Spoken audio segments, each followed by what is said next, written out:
Hello दोस्तों, मैं आपका होस्ट और आपका गोस्ट फियर फ्रॉस्ट 22 से आज आपके लिए लेकर आया हूँ एक और सुपरनैचुरल हॉरर स्टोरी। आप अगर इस कहानी को पूरा सुनेंगे तो आपको सच में बहुत ज़्यादा मज़ा आने वाला है।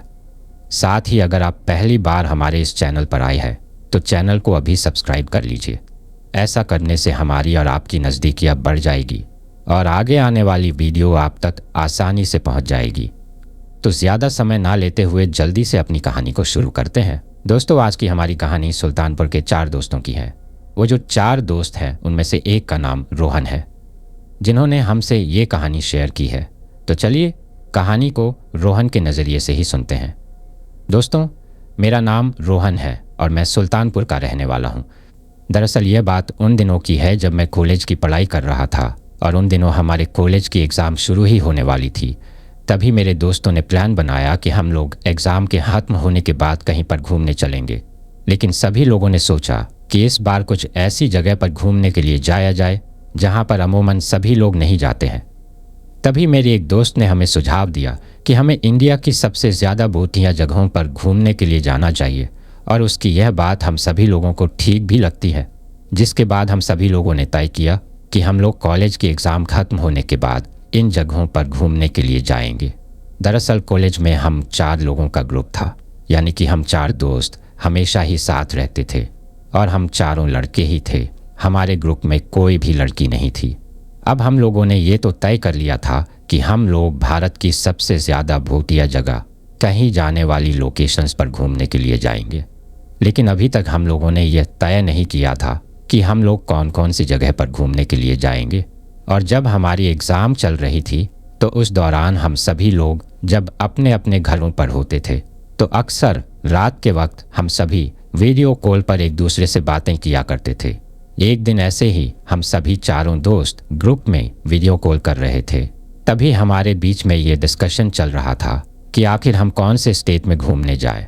तभी हम लोगों ने तय किया कि हम लोग एक ऐसे स्टेट में घूमने के लिए जाएंगे जिसमें बहुत सी जगह हॉन्टेड हो, यानी कि जिस राज्य में बहुत सी जगहों को भूतिया कहा जाता है।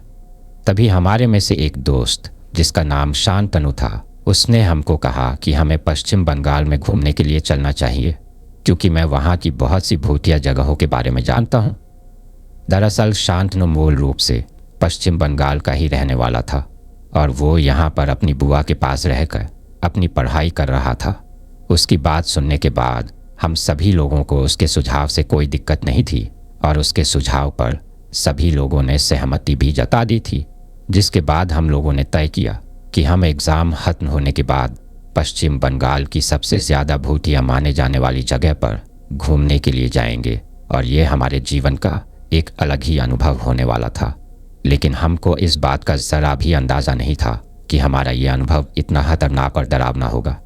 अब इसके बाद जैसे ही हमारे कॉलेज की एग्ज़ाम ख़त्म होती है तो हम सभी लोग घूमने जाने की तैयारी करने लगते हैं और फिर एक दिन शाम के वक्त हम चारों दोस्त पश्चिम बंगाल घूमने के लिए निकल जाते हैं। शाम के वक्त इसलिए क्योंकि हम लोगों ने ट्रेन से जाने का तय किया था और हमारे शहर से पश्चिम बंगाल के लिए जो ट्रेन जाने वाली थी वह शाम को 5 बजे की थी। इसीलिए तय समय पर हम सभी दोस्त रेलवे स्टेशन पहुंच जाते हैं और उसके बाद ट्रेन के शुरू होने के साथ ही हमारा वह भूतिया और खतरनाक सफ़र भी शुरू हो जाता है। अब जैसे ही हम लोग पश्चिम बंगाल पहुंचते हैं तो हम सबसे पहले तो शांतनु के घर जाते हैं और वहां पर एक दिन का आराम करते हैं क्योंकि प्रतापगढ़ से पश्चिम बंगाल का सफ़र काफ़ी लंबा था, जिसकी वजह से हम सभी लोग काफ़ी ज़्यादा थक गए थे। और जो शांतनु का घर था वह पश्चिम बंगाल के कोलकाता शहर में था। इसीलिए हम लोगों ने तय किया कि हम लोग एक दिन आराम करने के बाद घूमने के लिए निकलेंगे। इसके बाद एक दिन का आराम करके हम सभी लोग फिर से घूमने के लिए निकल जाते हैं। लेकिन इस बार हम लोगों ने एक टैक्सी बुक कर ली थी और इस टैक्सी से हम सभी लोगों ने अलग अलग भूतिया जगहों पर घूमने का प्लान बनाया था। अब हम लोग कोलकाता से अपने उस खौफनाक सफ़र पर निकल चुके थे। सबसे पहले शांतनु ने हमें बताया कि कोलकाता में एक पुरानी जर्जर इमारत है जिसे हाउस ऑफ डोल के नाम से भी जाना जाता है, जो कि कोलकाता की सबसे भूतिया जगहों में से एक है। तभी हम सभी लोगों ने उससे कहा कि ठीक है भाई, तू सबसे पहले हमको वहीं पर घुमाने के लिए लेकर चल। कहानी में अब तक आपको हम 4 दोस्तों में से 2 दोस्तों के नाम तो पता चल ही गए होंगे, और जो बाकी के 2 दोस्त थे उनमें से एक का नाम था सुमित और एक का नाम था आनंद। अब हम लोग टैक्सी से कोलकाता की उस पुरानी जर्जर और भूतिया इमारत जिसे हाउस ऑफ डोल के नाम से जाना जाता है उसकी तरफ बढ़ रहे थे। लेकिन जैसे ही हम उस इमारत के पास पहुंचने ही वाले थे, उससे लगभग थोड़ी ही दूर पहले मुझे पता नहीं अचानक से क्या होता है और मुझे बहुत तेज़ उल्टियाँ होने लगती हैं। इसके बाद मेरी तबीयत इतनी ज़्यादा बिगड़ जाती है कि अब मैं कहीं पर भी घूमने की हालत में नहीं था। तभी मेरे दोस्तों ने मुझसे कहा कि हम लोग कुछ दवाइयाँ लेकर आए हैं, तू उन्हें ले ले, शायद थोड़ी ही देर में तेरी तबीयत ठीक हो जाएगी। लेकिन तभी टैक्सी ड्राइवर ने हमको बताया कि वह जो इमारत है उससे 2 किलोमीटर पहले तक ही टैक्सी के जाने का रास्ता है। उससे आगे 2 किलोमीटर तक हम लोगों को पैदल ही चलना था। लेकिन उस वक्त मैं इस स्थिति में बिल्कुल भी नहीं था कि इतनी दूर पैदल चल पाऊँ। तभी मैंने उन लोगों से कहा कि मैं इतनी दूर पैदल नहीं चल सकता और इसीलिए मैं घूमने नहीं जाऊंगा।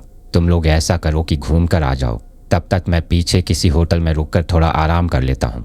लेकिन वह लोग मुझसे कहने लगते हैं कि तेरे बिना हम लोग घूमने नहीं जाएंगे। पर मैंने किसी तरह उन तीनों को समझाकर घूमने के लिए भेज दिया और अब मैं और टैक्सी ड्राइवर वापस उस इमारत से पीछे की तरफ लौट आए थे। और मैंने टैक्सी ड्राइवर से कह दिया था कि अगर रास्ते में कहीं पर भी कोई होटल नज़र आता है तो वहाँ पर रोक देना, क्योंकि मुझे थोड़ी देर रेस्ट करना है। तभी कुछ ही देर बाद रास्ते पर हमें एक होटल दिखाई देता है और टैक्सी ड्राइवर मुझसे कहता है कि साहब आप यहाँ पर रुककर आराम कर लीजिए। उसके बाद मैं उस होटल में एक कमरा लेता हूँ और कमरे में जाकर आराम से सो जाता हूँ, क्योंकि हम लोगों ने तय किया था कि शाम के 6 बजने से पहले पहले उन तीनों को उस जर्जर इमारत से बाहर आ जाना है और टैक्सी ड्राइवर को फ़ोन कर देना है, जिसके बाद वो जाकर उन्हें वहाँ से ले आएगा। अभी मैं होटल के कमरे में आराम से सो ही रहा था कि तभी अचानक मेरे फ़ोन की घंटी बजती है और जब मैंने आँख खोलकर फ़ोन की तरफ देखा तो मेरे दोस्त शांतनु का फ़ोन आ रहा था। तभी मैंने उसका फ़ोन उठाया और उससे कहा कि क्या हुआ, तुम लोग इतनी जल्दी घूम भी लिए क्या? मैंने तुमसे कहा था कि शाम तक आराम से घूम लेना। मेरे बिना मन नहीं लग रहा क्या तुम लोगों का? अभी मैं फ़ोन पर उसे इतना बोला ही था कि तभी अचानक सामने से शांतनु की बहुत ही ज़्यादा हड़बड़ाती हुई आवाज़ आती है और वह मुझसे पूछता है कि भाई तू यहाँ से कितनी दूर रुका है? तो मैं उससे कहता हूँ कि यही कोई 8-10 किलोमीटर दूर मुझे एक होटल मिल गया था, वहीं पर मैं रुका हुआ हूँ। तो वे मुझसे बड़ी ही घबराई आवाज़ में कहता है कि भाई तू जिस भी स्थिति में है और जहाँ पर भी है फटाफट यहाँ आ जा, यहाँ मुझे कुछ भी ठीक नहीं लग रहा है। तभी मैं उससे पूछता हूँ कि क्यों, क्या हुआ, तू इतना परेशान क्यों है? तो वह मुझसे कहता है कि काफ़ी देर से सुमित और आनंद नहीं मिल रही हैं और ना ही उनका फ़ोन लग रहा है और मैं अकेला ही इस डरावनी और जर्जर इमारत के अंदर इस अंधेरे में इधर से उधर भटक रहा हूँ और उन दोनों को ढूंढ रहा हूँ, लेकिन वह मुझे कहीं भी नहीं मिल रहे और मुझे बहुत ज़्यादा डर लग रहा है। तभी मैंने उससे कहा कि ठीक है, मैं आता हूँ। इसके बाद मैंने टैक्सी ड्राइवर को अपने साथ लिया और हम लोग टैक्सी लेकर उस इमारत के पास पहुँचते हैं। तभी मैं टैक्सी ड्राइवर को अपने साथ अंदर चलने के लिए कहता हूँ, लेकिन वह मुझसे कहता है कि साहब मैं अंदर नहीं जाऊँगा, आपको जाना है तो आप जाओ। मुझे समझ नहीं आ रहा था कि यह टैक्सी ड्राइवर दिन के समय भी इस इमारत में जाने से इतना क्यों डर रहा है, लेकिन मुझे तो अपने दोस्तों की मदद के लिए पहुंचना था, इसीलिए मैं अकेला ही अब उस जर्जर इमारत की तरफ चल पड़ता हूं। लेकिन जैसे ही मैं उस इमारत के अंदर दाखिल होता हूं तो उस इमारत के अंदर का मंजर देखकर एक पल के लिए तो मेरे पूरे शरीर में सनसनी दौड़ जाती है और मेरे शरीर का रोम रोम खड़ा हो जाता है, क्योंकि वह इमारत दिखने में अंदर से इतनी ज़्यादा डरावनी लग रही थी कि रात के समय की तो बात ही ना करें तो अच्छा है, क्योंकि दिन के समय ही वहाँ पर डर का इतना ज़्यादा बसेरा था। अब मैं भी धीरे धीरे अपने कदमों को आगे बढ़ाते हुए अपने दोस्तों को आवाज़ लगा रहा था, लेकिन मुझे किसी का भी कुछ अता पता नहीं चल रहा था। अब जैसे ही मैंने अपने दोस्तों को फ़ोन लगाने के लिए अपने फ़ोन को निकाला तो मैंने देखा कि मेरे फ़ोन में वहाँ पर बिल्कुल भी नेटवर्क नहीं आ रहा है और मैंने बार बार उस इमारत में इधर से उधर एक एक कोने में जाकर चेक किया, लेकिन मेरे फ़ोन में कहीं पर भी नेटवर्क नहीं आ रहा था। तभी मैंने सोचा कि अगर मेरे फ़ोन में नेटवर्क नहीं आ रहा तो फिर शांतनु ने मुझे यहाँ से कैसे फ़ोन किया था। अभी मैं फ़ोन में नेटवर्क की तलाश में ये सब सोच ही रहा था कि तभी मुझे किसी के चिल्लाने की आवाज़ आती है और जैसे ही वह आवाज़ मेरे कानों में पड़ती है तो मुझे इस बात का आभास होता है कि शायद यह आवाज़ मेरे दोस्त आनंद की ही है। और उसके चिल्लाने की आवाज़ को सुनकर मैं बहुत ही ज़्यादा घबरा जाता हूँ। एक पल के लिए तो मेरा मन करता है कि मैं इस इमारत से बाहर भाग जाऊँ, लेकिन तभी मुझे मेरे दोस्तों की याद आती है जो कि मेरे जिगरी यार थे, और मैं उन लोगों को इस तरह मुसीबत में छोड़कर नहीं भाग सकता था। इसके बाद मैं दौड़कर उस तरफ जाता हूँ जिस तरफ से मुझे आनंद के चिल्लाने की आवाज़ आई थी। जब मैं उस तरफ जाता हूँ तो मुझे वहाँ पर कुछ भी दिखाई नहीं देता है, लेकिन जैसे ही मेरी नज़रें फर्श की तरफ जाती है तो उस फर्श को देखकर मुझे ऐसा लगता है कि जैसे यहाँ से किसी को घसीटा गया हो, क्योंकि उस फर्श पर बहुत ही ज़्यादा कचरा और धूल जमी हुई थी और इस धूल के बीच उस फर्श पर किसी को घसीटने के निशान थे। इसके बाद मैंने धीरे धीरे डरते हुए दबे कदमों से उस घसीटने के निशान का पीछा किया, और अब मैं जिस तरफ वह निशान जा रहे थे उसी तरफ जा रहा था। और उसके थोड़ी ही देर बाद मैंने देखा कि वह निशान उस इमारत के एक कमरे के अंदर जा रही है।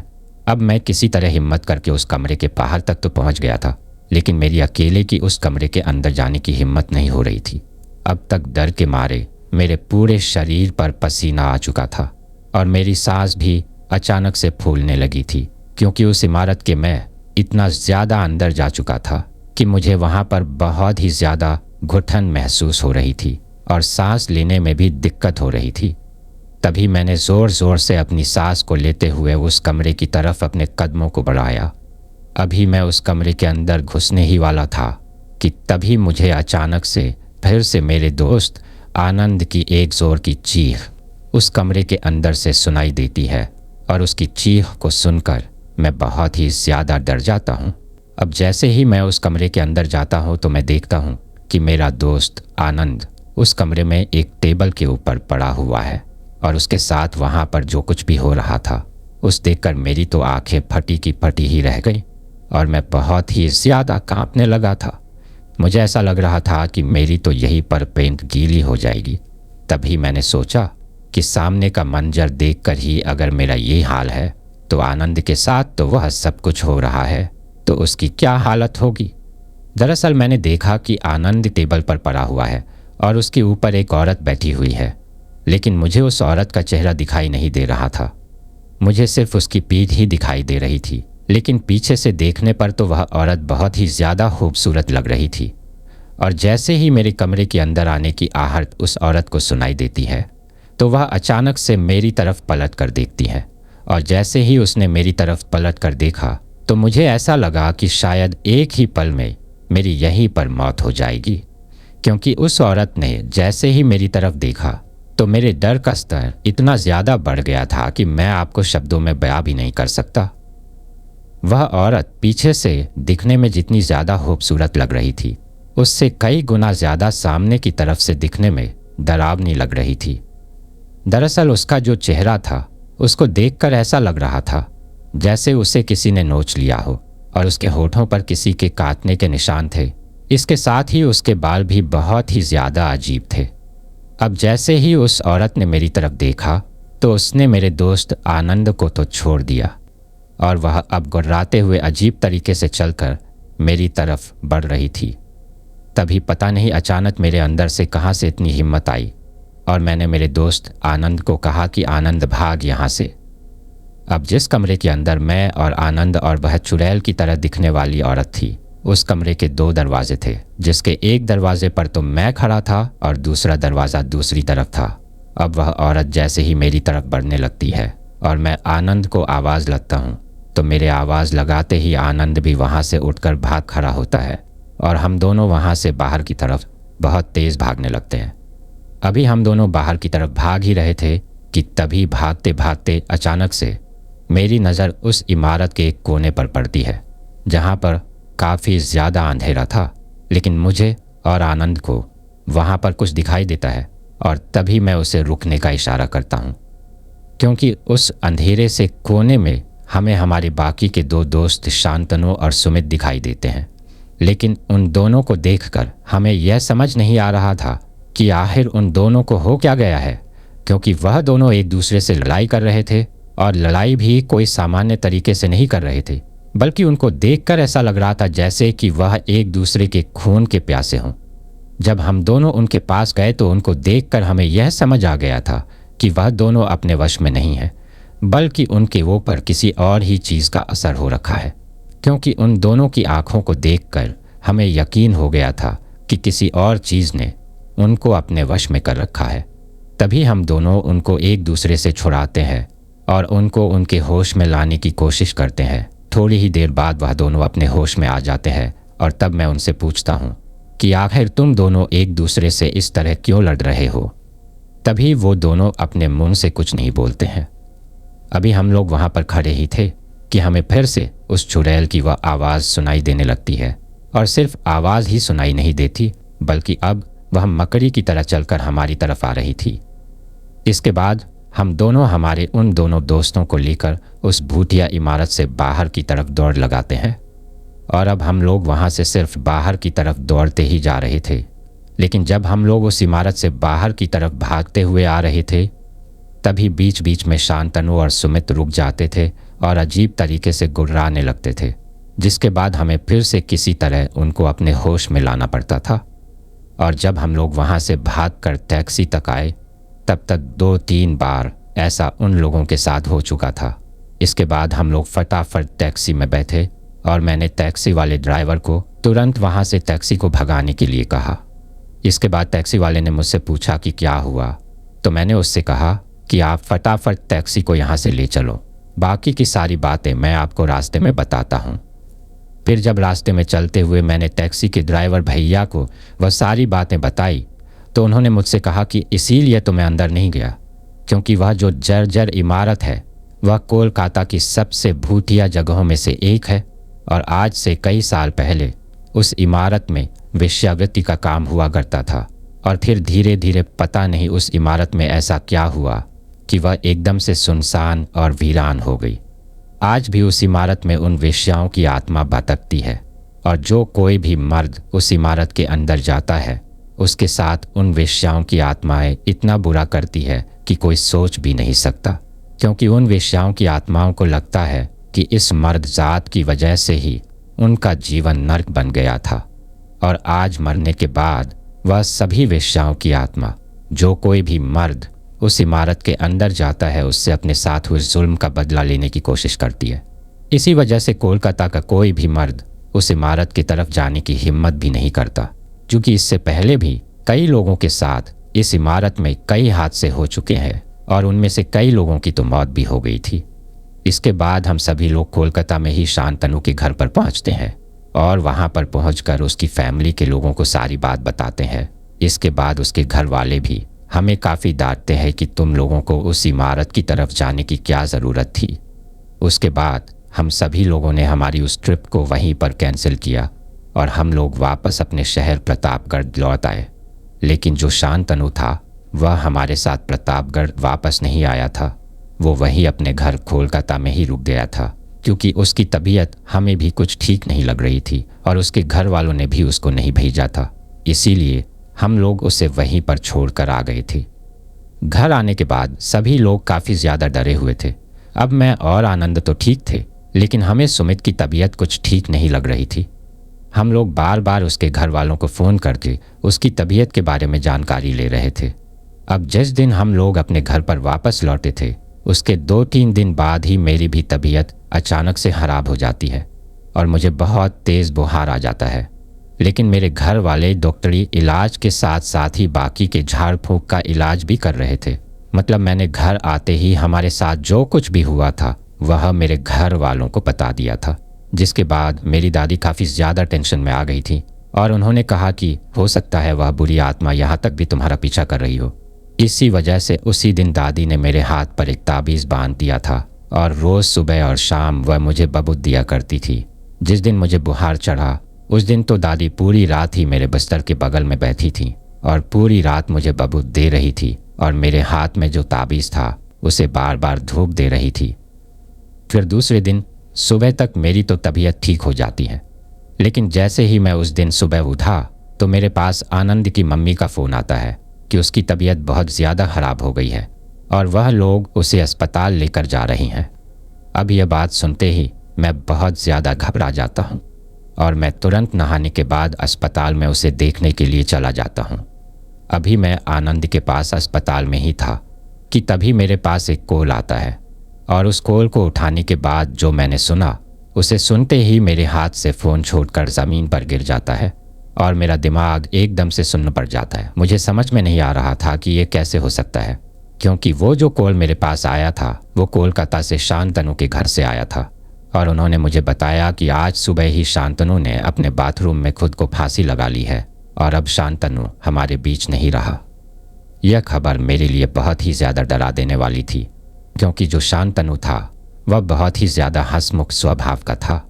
उसकी ज़िंदगी में ऐसी कोई भी टेंशन वाली बात नहीं थी जिसकी वजह से उसे ऐसा कदम उठाना पड़े। अभी मैं आनंद के पास अस्पताल में ही था, तभी अचानक मुझे पता चलता है कि अस्पताल के बेड पर लेटे लेटे ही आनंद के पूरे शरीर को लकवा मार गया है।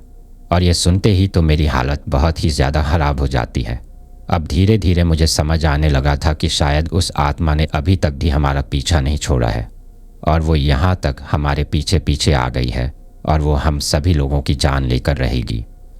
तभी मैं फटाफट वहाँ से निकलता हूँ और अपने घर पहुँचता हूँ और घर पहुँचते ही मेरी दादी को वह सब बात बताता हूँ। यह बात सुनने के बाद मेरे सभी घर वाले भी बहुत ज़्यादा टेंशन में आ जाते हैं। तभी दादी ने मुझसे कहा कि तू टेंशन मत ले, मैं कुछ करती हूँ। और इसके बाद दादी ने फ़ोन करके हमारे घर पर एक तांत्रिक को बुलाया। वो जो तांत्रिक थे वो पहले भी हमारे घर पर कई बार कई चीज़ों का इलाज करने के लिए आ चुके थे। अब घर पर आने के बाद उन्होंने जैसे ही मेरा हाथ देखा और मेरी आंखों को अच्छे से खोल कर देखा तो उन्होंने दादी से कहा कि जल्द ही इसका इलाज करवा लो, वरना वह आत्मा अब कभी भी इसके ऊपर हमला कर सकती है और उन दो दोस्तों की तरह ही इसको भी नुकसान पहुंचा सकती है। वो आत्मा यहाँ हम सभी के आसपास में ही है और वह जब चाहे इसको नुकसान पहुंचा सकती है, लेकिन वो तो अब तक सिर्फ इसलिए रुकी हुई है क्योंकि आपने मेरा दिया हुआ वह ताबीज़ इसके हाथ पर बांध रखा है। इसके बाद उस रात वह तांत्रिक हमारे घर पर ही रुकते हैं और पूरी रात अपने मंत्रों से हमारे पूरे घर को सुरक्षित करते हैं और मेरा इलाज करते हैं। तभी वह मुझसे कहते हैं कि जब तक मैं इस घर के अंदर रहूँगा तब तक सुरक्षित रहूँगा और वो मुझे कुछ दिनों तक घर से बाहर न जाने की ही हिदायत देते हैं।